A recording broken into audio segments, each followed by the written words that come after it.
Coach, looking back at the 2009 track and field season, third place finish for the women, sixth place finish for the men. You said in our preseason conversation a year ago that you thought the women would compete for second place and the men would be in the fourth, fifth, or sixth range. While you were essentially correct in those predictions, I'm fairly certain you'd hoped for a little bit more. What made the difference in the Highlanders finishing where they did finish versus where you thought they could finish? Well, it's always what's happened on the day. You know, our philosophy is here is you put it all together, you have your plan, strategy and plan for the conference championship, and then it has to play out. One of the things I like about, or don't like about track actually, is like in other sports, is no timeouts and no substitutions, and so things play out and you don't have sometimes a lot of control.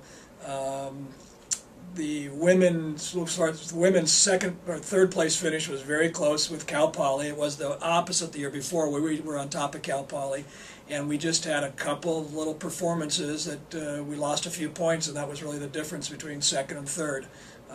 So we were competing for second, but when we got all down to it, a place here in the 400 and a place there in a relay, and all of a sudden you're not second, you're third.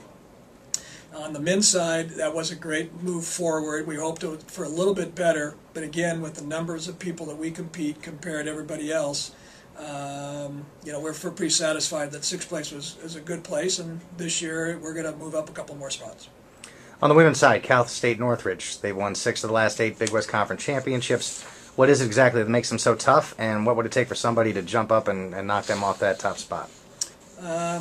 In our conference, there's the haves and have-nots, and it comes to scholarships as well as resources. They want one of the best tracks in the conference. They've held the regional championships. They host Big West, so they have that home competition opportunity. And then on top of that, they are one of the highest funded in scholarships. So their numbers of people that they have gives them a tremendous advantage. They'll bring 32, the conference maximum, men and women, to compete at the championship. Last year we had 18 women and 17 scored. And that reflects our resources that we have for scholarships is probably half of what Northridge is. Both on men and women. So their advantages, they put more numbers out there. They do attack the sprint events, the 100, the 200, and the jumps, the power events, and that has served them very well. But they have the best resources, best facilities, best scholarships, and therefore they can maintain their position at the top. The rest of us are trying to do the best we can with what we're working with, but it's not what we would call an equal playing field. So who has the best chances to knock them off that pedestal, or to phrase it another way, who's battling for second this year? There's 2 questions there. I'll answer the second one.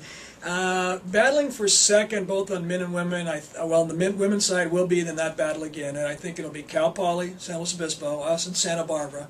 Much improved with their cross-country championship and bringing some more distance people into the mix. And that'll be the second, third, fourth place teams. And then on the men's side, Long Beach, again, similar to Northridge with their sprinters and jumpers and sort of the power events.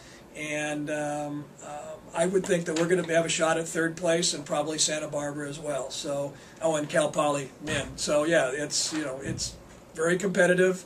All of us have national qualifiers, and all of us have individuals who win the individual championship, and then it's really about who gets the 4th, 5th, 6th, 7th, and 8th, because we score all the way to 8th place. So even an 8th place person scores 1 point can make a difference in the outcome at the end. What is it that's preventing you from making the obvious yet difficult decision of just having Brenda Martinez run every single event? Would we not win if Brenda just did everything? Can she not? Well, she could probably win the 400, the 800, the 1500, maybe the steeplechase, the 5,000, and she'd probably win the 10, but nobody can, one person, do all of that. So we'll keep Brenda in her couple of events and prepare her for her national and international opportunities. Fair enough. We'll get back to Brenda here in a little bit. Let's talk a little bit about some of the key athletes on the women's side that we lost due to graduation last year. Our biggest hit has been in the women's middle distance area with Ashley Williams in the 800, who was second, Danielle Evans, who was third, who was also second in the 15.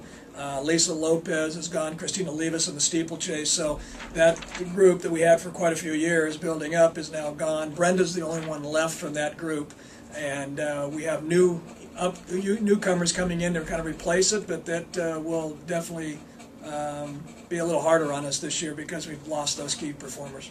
Once again, leaving Brenda aside for the moment, who are some of the other athletes on the women's side this year that we can expect to compete for conference championships? Allison Wilder in the triple jump, and she was the conference champion last year, and she'll have a chance to repeat again. Lauren Reed, I think, was second or third in the women's long jump and will be competing for a championship in the long jump. And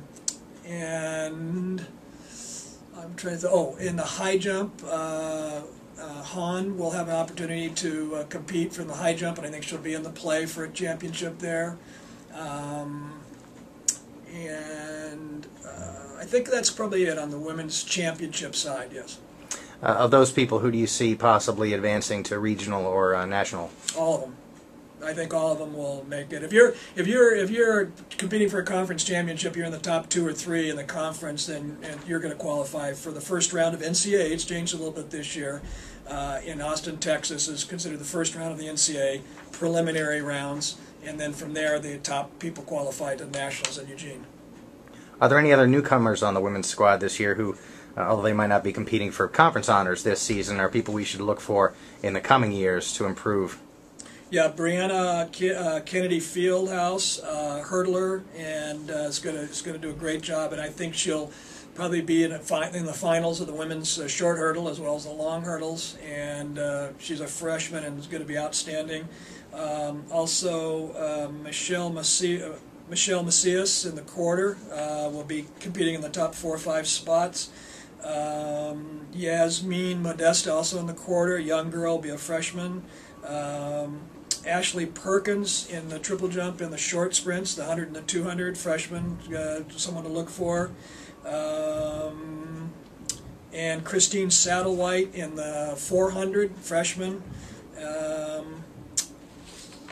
And Katie Daly in the women's 15 and 5.